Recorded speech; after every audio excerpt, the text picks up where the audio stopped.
Hey, welcome to my next video for the Coursera course titled Introduction to Music Production. This is week 4, assignment number 3, and my name's Tony Alonzo from Eagle Mountain, Utah.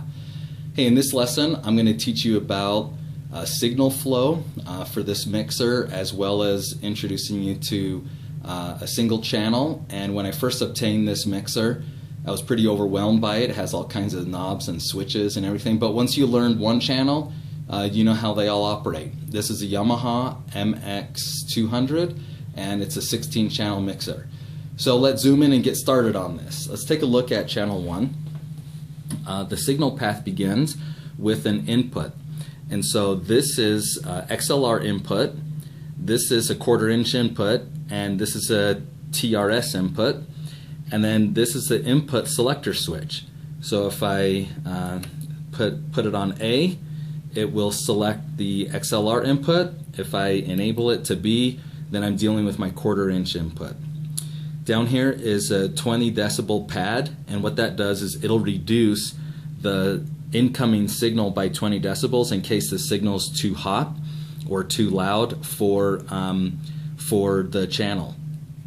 The next one is gain or trim control, and this goes from -16 to -60, and you just adjust that accordingly. And usually what I do is I find the loudest part of whatever the input signal is, and I check for this peak LED, and when this peak LED lights up initially, that means you're 3 decibels away from clipping.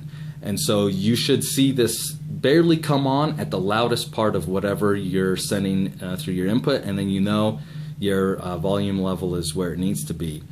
This next one is it's an 80 hertz cutoff, and so what this will do when you enable it, it will reduce by 12 decibels any part of the signal that's 80 hertz or less. So I usually have that enabled on this first channel because I use the first channel for vocals usually, and for vocals I want to cut out anything that low because the human voice isn't really in that range. Then I have a 3-band equalizer.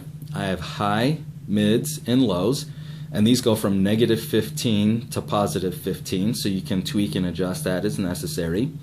And then right here is my pre-auxiliaries, my pre-fader auxiliaries. This is auxiliary 1 and auxiliary 2. And what happens is you can dial in as much as you want based on whatever you have on your auxiliary bus.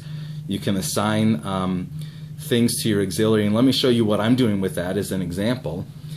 So over here, this is auxiliary 1 and auxiliary 2, and then up here I have plugged in these 4 red cables as auxiliary sends and returns, and what that's attached to is this unit right here. This is a digital delay rack mount, and so this is one channel of delay or reverb, and that's the other channel. And so I could set this up to have 2 separate reverb effects, maybe one set for vocals, one set for drums, and then I can set one on auxiliary 1, one on auxiliary 2, and then I can manipulate whatever channels I want to send to those auxiliary buses.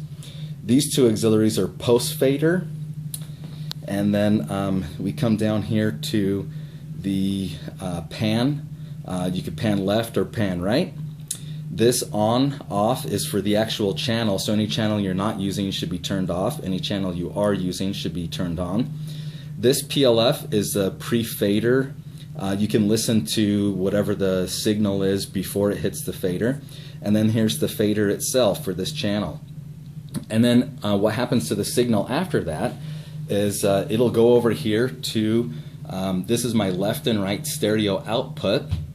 And then my output is set up right here, left and right. And then those will go to my PA speakers.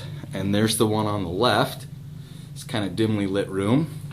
And there's the one on the right. And then it'll put whatever's going through the enabled channels. It'll put that out and hit your ears, and hopefully it's a good sound.